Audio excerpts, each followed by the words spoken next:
Saudara-saudara yang terkasih dalam Tuhan, kita sungguh bersyukur di keadaan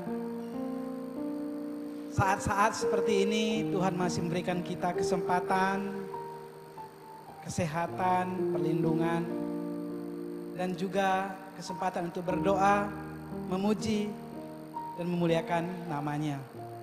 Mari sebelum kita masuk lebih dalam lagi dalam ibadah kita, saya ajak saudara-saudari sekalian untuk berdoa. Mari kita berdoa. Ya Allah, Sang Pemilik kehidupan, tiada henti-hentinya kami boleh mengucap syukur atas segala kebaikan-Mu. Rahmat dan berkat-Mu senantiasa tercurah dalam kehidupan kami dalam keadaan apapun. Ya Tuhan, saat ini kami rindu untuk datang ke hadirat-Mu, memuji memuliakan nama-Mu, dan terlebih lagi mendengarkan firman-Mu. Oleh karena itu ya Tuhan, biar Engkau yang menguasai setiap hati dan pikiran kami saat ini, sehingga kami boleh dirubahkan oleh firman-Mu, dan bahkan kami boleh mendapat penghiburan dan kekuatan daripada-Mu. Terima kasih Bapa yang baik. Di dalam nama Tuhan Yesus kami berdoa, kami bersyukur. Amin. Shalom saudara-saudari yang terkasih di dalam Tuhan. Salam sejahtera bagi kita semua. Saya yakin berkat Tuhan dan rahmat Tuhan senantiasa tercurah atas kita semua. Dan apapun yang sedang kita alami saat ini, bagaimanapun situasi kita saat ini, kita patut bersyukur karena Tuhan memberikan kita satu kesempatan lagi untuk boleh hadirat-Nya.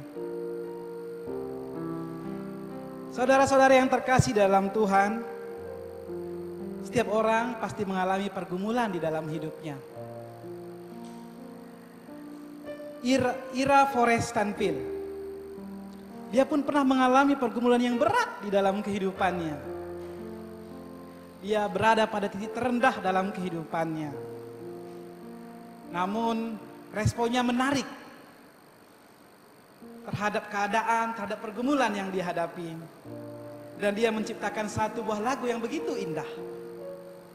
I know who holds tomorrow. Tak ku tahu kan hari esok. Saudara-saudara yang terkasih dalam Tuhan, apapun yang sedang kita hadapi pada saat ini, Tuhan tetap memegang kendali kehidupan kita. Mari kita pujikan PKJ 241, tak ku tahu kan hari esok.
lelah perjalanan, makin tinggi aku naik. Makin terlalu perjalanan, makin tinggi aku naik, dan bebanku berankan, makin nampaklah yang baik di segala terang abadi.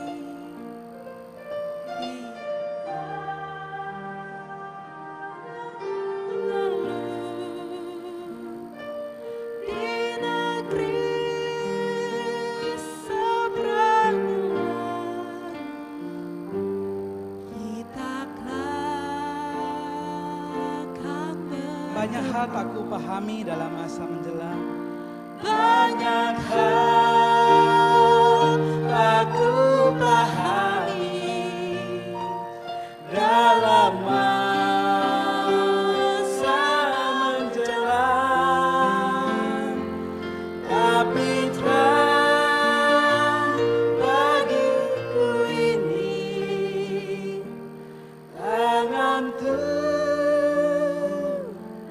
yang pegang. Saudara-saudara yang terkasih dalam Tuhan, saat ini kita siap untuk mendengarkan firman Tuhan. Firman Tuhan akan disampaikan oleh Penatua Antonius. Namun kita mau terus lagi untuk memuji Tuhan. Mari kita katakan lagi bahwa meskipun tidak tahu hari esok, apapun yang terjadi, langit kan gelap. Tapi kita tetap yakin bahwa Tuhan tetap melindungi kita. Tak ku tahu kan hari esok, mungkin langit kan gelap. Aku tahu kan hari esok, mungkin langit kan gelap, tapi Dia yang berkasihan melindungiku tetap, meski susah perjalanan,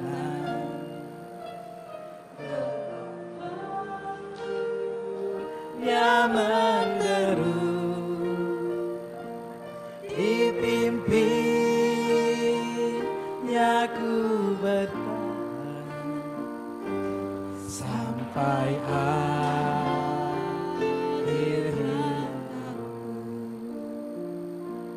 Banyak hal tak ku pahami dalam masa menjelang, tapi terang bagiku ini tangan Tuhan yang pegang.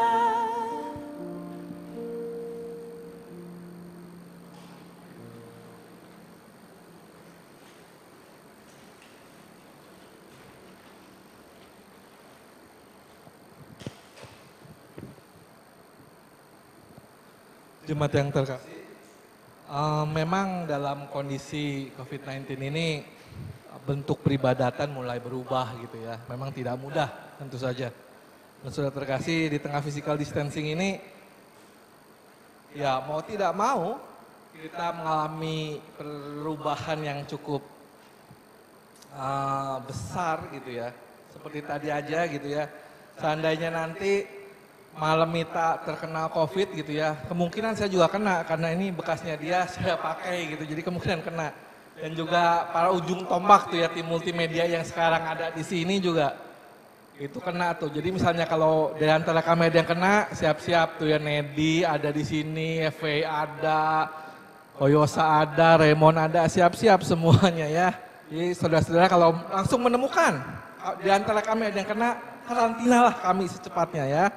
Oke, saudara-saudara terkasih, sebelum kita mendengarkan renungan firman Tuhan, mari kita sama-sama tundukkan hati kita memohon tuntunan Tuhan. Mari kita bersama-sama berdoa. Bapa yang baik, kami mengucap syukur di tengah situasi kondisi yang tidak ideal ini, kami masih diberi kesempatan untuk berkumpul bersama, untuk mendengarkan firman-Mu, untuk beribadah bersama dalam OSTM. Bapak, kiranya Engkau yang pimpin perenungan pada malam hari ini, kiranya Engkau yang urapi hamba-Mu yang hendak menyampaikannya, sehingga apa yang dikatakannya seturut dengan kehendak-Mu. Terima kasih Bapak, hanya di dalam nama-Mu saja Tuhan Yesus, kami berdoa dan mengucap syukur. Amin. Nah, jemaat yang terkasih, kali ini temanya adalah anak Tuhan menderita. Seriously gitu ya. Jadi apakah memang betul anak Tuhan itu menderita? Untuk itu mari kita lihat dari 1 Raja-Raja 17 ayat 1 sampai dengan 24 ya. Nah, saudara-saudara yang terkasih, saya akan memulainya dengan menceritakan sebuah cerita ya. Jadi ceritanya ada seorang anak pemuda namanya Julius. Dia pergi ke dukun sakti namanya Cak Silo ya. Kemudian si Julius ini mau minta jimat supaya terhindar dari COVID-19 ini. Nah, ceritanya si dukun ini, si Cak Silo ini akhirnya memberikan jimat kepada si Julius. Dan kemudian dia berkata, Julius, ini jimat ini anti penderitaan. Ya. Kamu akan terbebas dari segala macam penderitaan. Mulai dari penderitaan putus cinta sampai virus COVID-19. Ini gak akan menimpa dirimu. Wah, lalu Julius dengan sangat gembira, dia pulang karena ada jimat ini membuat dia, wah, saya tidak akan menderita lagi. Nah, kemudian setelah selang beberapa hari Julius mendengar sebuah kabar, ternyata Cak Silo, si dukun sakti ini masuk rumah sakit. Dan kabarnya dia terkena virus COVID-19. Nah, Julius kan merasa bahwa saya ini punya jimat anti penderitaan, gak apa-apa lah saya nengok. Singkat cerita si Julius ini sampai ke rumah sakit, kemudian dia bertemu dengan si Cak Silo ini. Terus kemudian dia bertanya, Cak Silo, kamu kan dukun sakti, tapi kok kamu bisa kena virus itu? Ini berkata, karena jimat anti penderitaan ini cuma ada satu dan itu sudah ada di kamu. Sekarang sini kembalikan kepada saya. Karena jimatnya takut diambil lagi, akhirnya Julius pun kabur meninggalkan dukun tersebut. Nah, saudara, sebetulnya apakah kepercayaan kita kepada Tuhan itu sama seperti si Julius percaya kepada jimat anti penderitaan ini? Benarkah ketika kita menjadi seorang anak Tuhan, kita tidak akan pernah lagi mengalami penderitaan? Seperti apa yang terjadi saat ini. Ya, nah, oleh karena itu mari kita perhatikan bacaan kita saat ini. Dari 1 Raja-Raja 17 ayat 1 sampai 24. Kita baca di rumah masing-masing ya, dan saya akan ceritakan. Jadi kondisinya pada waktu itu adalah zaman Nabi Elia, di mana Tuhan menghukum bangsa Israel dan memberikan musim kemarau panjang. Dan ini nggak main-main, saudara. Ini tidak ada hujan selama 3,5 tahun. Ya. Terus kemudian bangsa Israel ini diperintah oleh Raja Ahab dan melakukan hal-hal yang begitu jahat di mata Tuhan. Dan tidak lain karena istrinya, pengaruh istrinya yang bernama Isabel. Cuman karena dia memang menyebalkan, saya suka sebutnya Isabel gitu ya. Nah, akibatnya bangsa Israel ini mulai tidak menyembah Tuhan, tapi dia mulai menyembah kepada Allah, ya, pada dewa Baal. Dan ketika itu Nabi Elia berusaha untuk memperingatkan, tapi mereka nggak mau bertobat, sehingga akhirnya Tuhan memberikan hukuman dengan tidak memberikan hujan. 3,5 tahun, saudara. Nah, pertanyaannya, apakah ketika Tuhan memberikan hukuman bagi bangsa Israel ini, Nabi Elia ini nggak terkena dampaknya? Mari kita lihat, ternyata tidak juga. minimal ada 3 penderitaan yang dialami oleh Nabi Elia. Penderitaan yang pertama, ketika Tuhan tidak menurunkan hujan, Tuhan memerintahkan Nabi Elia untuk kamu sana, tinggal ke sungai Kerit untuk mendapatkan air. Nah saudara terkasih, jangan saudara pikir bahwa sungai Kerit ini adalah sungai yang melimpah airnya jernih gitu ya, menyegarkan. Saudara bayangkan, sungai ini adalah sungai yang sudah mulai hampir kering karena tidak ada hujan. Dan kondisi sungai yang seperti itu biasanya itu sudah mulai keruh karena dekat dengan tanah. Dan yang minum di situ tentu saja bukan Nabi Elia saja, tapi juga pasti ada hewan ternak yang ikut minum di situ. Dan kemudian juga ada binatang liar. Dan Elia tinggal di sana sampai sungai Kerit kering, baru dia disuruh pindah ke Sarfat. Bayangkan, Nabi Elia harus meminum dari sungai Kerit yang mungkin bentuknya sudah tidak layak untuk kita minum sebetulnya. Itu baru minuman. Bagaimana dengan makanan? Nah selama di tepi sungai Kerit ini, si Elia ini mendapat makanan dari burung gagak, dari daging yang dibawa oleh si burung gagak. Nah saudara, ini biasanya kan burung gagak gitu ya, kalau dia memakan daging, biasanya dagingnya itu yang sudah tidak segar. Anggap saja memang yang dibawa daging itu oleh burung gagak itu adalah daging yang segar. Anggap saja seperti itu. Nah ketika diberikan pada Nabi Elia, kalau kita jadi Nabi Elia apa? Kita memang mau memakannya. Bekas si burung gagak ini. Saudara saya pernah membayangkan hal ini. Seandainya gitu ya, kondisi ini terjadi di pastori, di gereja. Nah gak ada makanan. Tiba-tiba di sini kan banyak kucing gitu ya. Ketika saya lapar, ada kucing bawain daging ke depan saya. Apakah saya akan makan? Saya kan pasti akan berpikir, ini daging apa? Jangan-jangan ini daging tikus gitu kan. Nah, ya nggak mungkin dong, masa daging babi gitu ya. Kalau daging babi kan biasanya bukan kucing yang bawa, biasanya yang bawa itu adalah harimau. Nah kalau harimau bawa daging babi, jangan-jangan kitanya yang dimakan sama harimau sebelum dia kasih daging babi ke kita.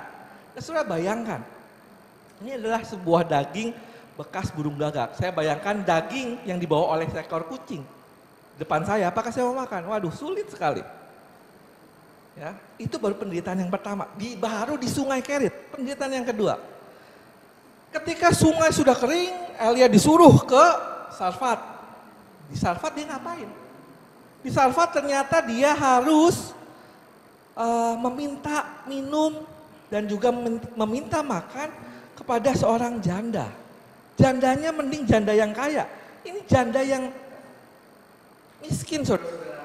Di mana dia memiliki 1 orang anak. Untuk hidup sehari-hari saja susah. Dan dia harus meminta belas kasihan dari orang yang tidak mampu. Bayangkan, ingat kita ketika kita cerita tentang Rut itu mengambil makanan itu dari dari gandum yang tercecer dari hasil panen. Nah kurang lebih seperti itu. Sedangkan ini hujan saja sudah tidak turun, panen pasti kemungkinan besar hasilnya sangat sedikit. Sehingga wajar si janda ini hanya memiliki makanan yang sangat sedikit. Nggak ada lagi roti yang tersisa, hanya ada sedikit tepung dan sedikit minyak untuk diolah menjadi roti. Dan kemudian ketika Elia meminta roti itu kepada janda, janda itu bilang, ini makanan kami ini udah nggak ada lagi nih. Ini cuma ada sedikit minyak sama sedikit tepung. Ketika kami makan, besoknya kami udah mati. Nah memang harusnya tidak mudah untuk si janda ini bisa percaya kepada Elia. Coba bayangkan dalam benak si janda ini. Ini makanan terakhir aku dengan anakku. Ini lagian juga ini siapa orang ini gitu ya, tiba-tiba minta. Dibilangnya utusan Tuhan, dia bilangnya seorang nabi gitu ya. Terus dia mengatakan, memang sih dia mengatakan nanti minyak sama tepung saya ini gak akan habis-habis. Tapi kalau dia bohong gimana? Bagaimana kalau dia bohong? Tapi kemudian dia mungkin akan berpikir, ya sudahlah, kalau siapa tahu memang orang ini tuh utusan Tuhan. Ya, lagian juga seandainya saya berikan kepada dia, kalau dia bohong pun, ya hanya mempercepat proses kematian saya saja kan, seperti itu. Akhirnya dia taat kepada si Elia, dia bikinkan dan diberikanlah kepada Elia. Nah, dan apa yang terjadi kita bisa lihat bahwa tepung sama minyak tersebut tidak habis-habis sampai hujan turun kembali. Nah, saudara terkasih, kita perhatikan adalah ketaatan Elia ini nih. Ketaatan Elia yang rela menurunkan gengsinya. Bayangkan saudara, seorang nabi, utusan Tuhan, harus meminta belas kasihan kepada orang lain. Apalagi orang lain itu yang strata sosialnya dipandang rendah oleh masyarakat Israel. Bayangkan. Tapi Elia mau belajar, dia untuk taat dan merendahkan dirinya kepada kehendak Tuhan dibandingkan dengan gengsinya. Dan kita bisa lihat karena ketaatan Elia ini, dia membuka berkat buat orang yang membantunya. Sehingga orang janda tersebut akhirnya bisa mengenal Tuhan. Penderitaan yang kedua itu kan, sekarang penderitaan yang ketiga. Tidak lama setelah mukjizat itu terjadi, apa coba kita lihat? Anak janda itu mati, sakit keras mati, kemudian tidak ada nafasnya. Dan apa yang dilakukan oleh janda itu? Janda itu menyalahkan Elia. Kita lihat apa yang dikatakannya. Apa maksudmu datang kemari ya abdi Allah? Singgahkah engkau kepadaku untuk mengingatkan kesalahanku dan untuk menyebabkan anakku mati? Saudara bayangkan, kalau saudara di posisi Elia, dia tidak berbuat ngapa-ngapain yang membuat si anak janda ini mati kan? Bahkan dia telah melakukan mukjizat, memberikan makanan yang tidak ada habis-habisnya. Bayangkan. Sebenarnya kalau saya jadi Elia gitu ya, saya bisa aja marah. Kamu tuh gimana sih? Kamu tuh nggak tahu terima kasih. Lihat ini, saya kan udah membuat mukjizat buat di rumah. Kenapa saya yang disalahkan? Emang saya bisa apa? Tapi kita perhatikan apa yang dilakukan oleh Elia. Dia tidak marah. Dia malah menyerahkan segala sesuatunya itu kepada Tuhan. Kemudian dia berdoa kepada Tuhan dan memohon supaya anaknya janda ini disembuhkan dan dia pulihkan sehingga anak ini bangkit. Nah, bayangkan saudara-saudara, kalau sampai si Elia ini marah-marah, apakah mukjizat ini terjadi? Belum tentu. Apakah kalau si Elia marah-marah ini janda itu bisa percaya sama Tuhan? Belum tentu. Malah kemungkinan ketika si Elia marah-marahin janda ini, kemungkinan dia tidak percaya sama Tuhan karena dimarahin. Nah, saudara-saudara terkasih, kita lihat dari sini aja akibat dari Tuhan menghukum bangsa Israel, anak Tuhan seorang nabi terkena dampak dari penderitaan itu. Jadi jangan dikira nih ya kalau kita nih anak Tuhan gitu ya, tidak akan terkena dampaknya. Kita juga terkena. Nah, cuman yang menarik di sini adalah walaupun kita terkena dampak dari segala penderitaan ini, tapi Tuhan tetap pelihara kita dengan caranya yang ajaib. Asalkan satu, asalkan kita menuruti dan taat terhadap kehendak Tuhan dalam hidup kita. Dan bukan itu saja, ketika kita taat sama Tuhan, Tuhan pakai kita menjadi penyalur berkatnya kepada orang sekitar kita. Sama seperti apa yang kita lihat dari cerita si Elia ini. Jemaat terkasih, saya rasa di tengah pandemi COVID-19 ini membuat kita menderita kan ya. Tapi kita kan masih belum minum kan dari sungai yang hampir kering, yang mungkin bentuknya kotor gitu ya. Saya bayangkan di Duri Angkang gitu, kita minum dari situ yang sudah mulai kotor kan masih belum lah kita seperti itu. Belum kan kita masih makan makanan yang diambil dari burung atau dari kucing atau dari yang lainnya, kan belum. Atau kita juga belum disuruh minta-minta kepada orang yang miskin gitu kan. Atau kita juga belum disalahkan kan, belum sampai disalahkan karena sesuatu yang bukan perbuatan kita.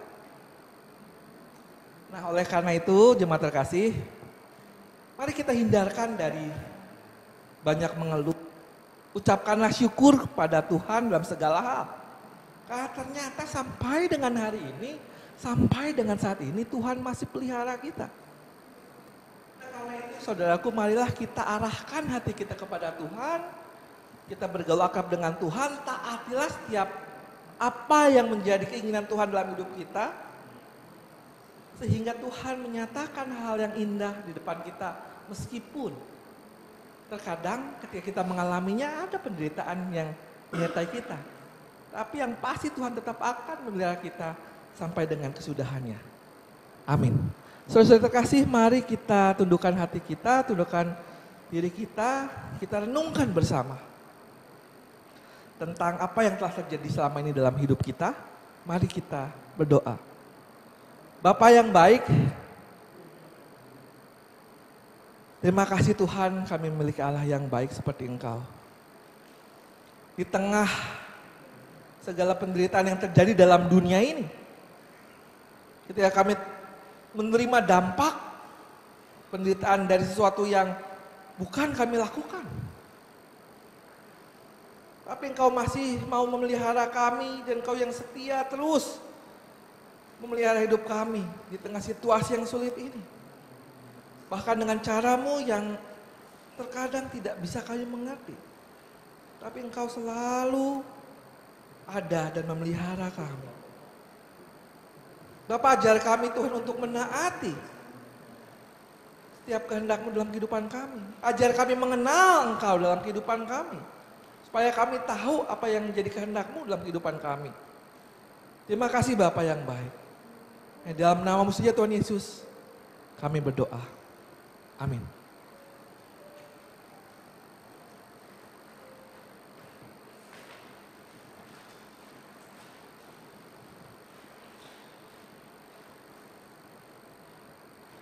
Kita bersyukur boleh mendengar firman Tuhan yang terus menguatkan kita, mengingatkan kita bahwa Tuhan terus memelihara kehidupan kita walaupun dalam penderitaan. Oleh karena itu kita mesti tetap taat dan setia kepadanya. Saatnya kita masuk ke dalam pokok-pokok doa kita. Kita mau menaikkan doa kita mau berdoa dan mengucap syukur. Terima kasih buat berkat Tuhan dalam kehidupan kita. Pokok doa yang kedua, kita mau berdoa bagi keluarga besar GKI Duta Mas. Kita mohon Tuhan tolong dan menjagai setiap keluarga-keluarga besar Jemaat GKI Duta Mas.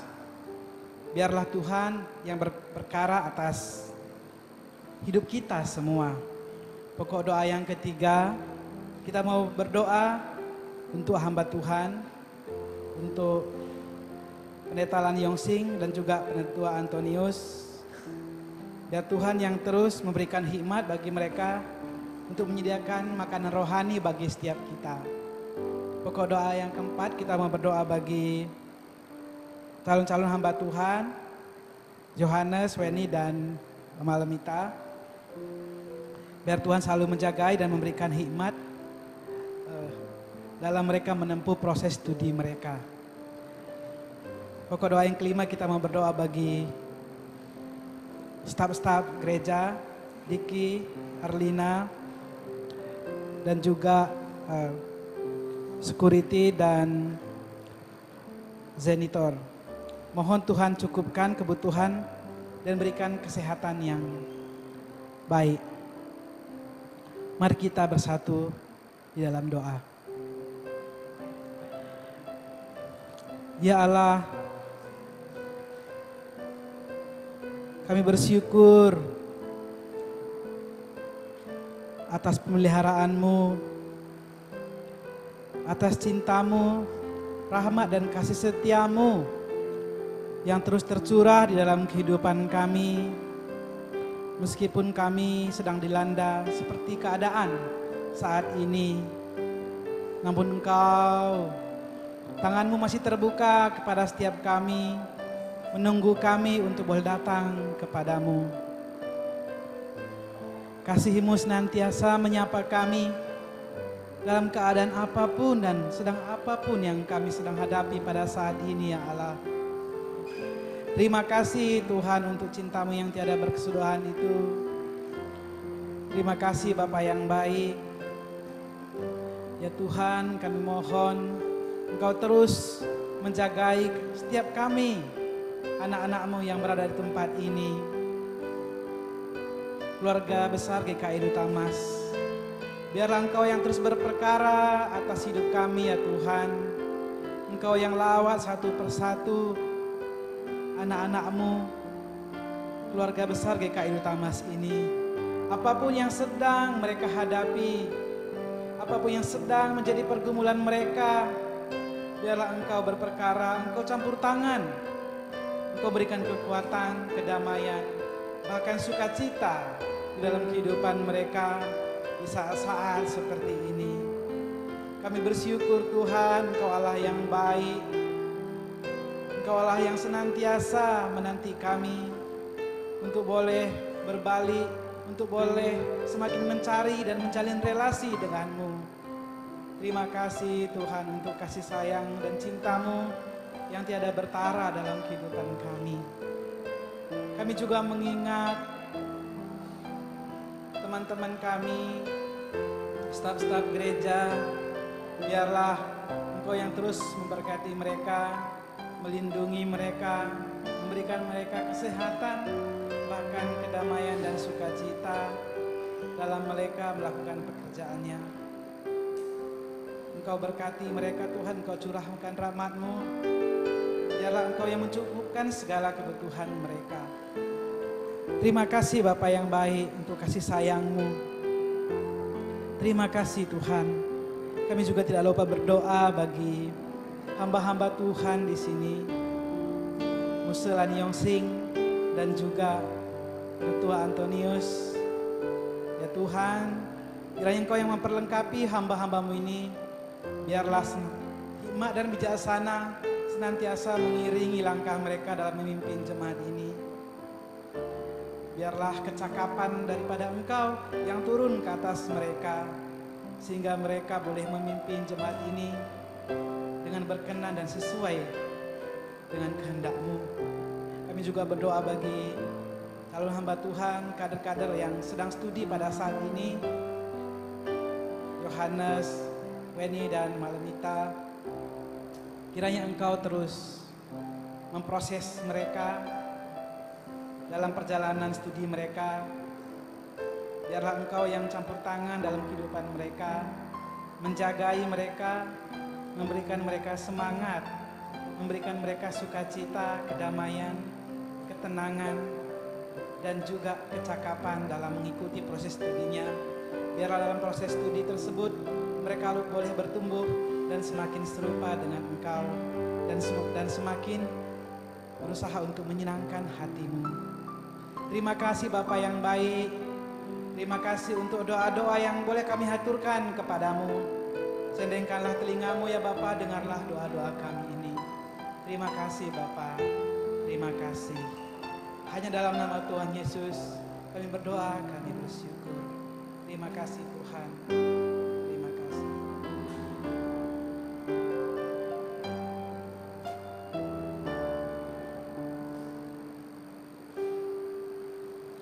Sewaktu hidupku tenang dan aman, ataupun susah menimpa,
kita berdoa. Ya Tuhan, kami bersyukur atas kesempatan yang Kau berikan kepada setiap kami untuk boleh berdoa kepadamu, untuk boleh menaikkan puji-pujian kepadamu. Terima kasih Tuhan untuk kesempatan ini. Biarlah Tuhan di dalam masa-masa yang tidak ideal seperti saat ini, masa-masa di mana orang mungkin sedang bergumul berat, entah oleh karena masalah-masalah dalam kehidupannya, entah oleh karena COVID-19 ini. Namun kami yakin dan percaya Tuhan, sebagaimana Engkau memberkati Elia, Engkau juga memberkati kami semua, sehingga Engkau mampukan kami taat dan setia kepadamu, sehingga jiwa kami merasa tenang di dalam Engkau. Terima kasih ya Bapa yang baik. Mohon Tuhan Engkau terus yang menolong dan memimpin kehidupan kami. Berikan kami kekuatan di dalam kami menapaki jalan-jalan kehidupan ini. Terima kasih Bapa yang baik. Terpuji teragunglah dalam nama-Mu dari sekarang sampai sepanjang segala masa. Dalam nama Tuhan Yesus kami berdoa, kami bersyukur. Amin. OSTM selesai. Saat teduh bagi kita semua. Tuhan Yesus memberkati.